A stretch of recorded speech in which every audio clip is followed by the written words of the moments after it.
പറ്റും കളിക്കാൻ പറ്റും. ഇതാണ് എൻ്റെ അമ്മേൻ്റെ എന്റെ പേര് മുന്നാണ്.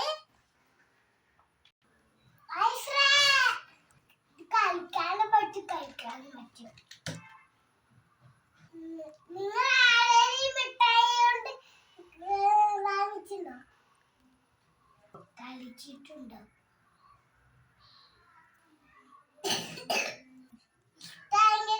കമന്റ് ചെയ്യാം.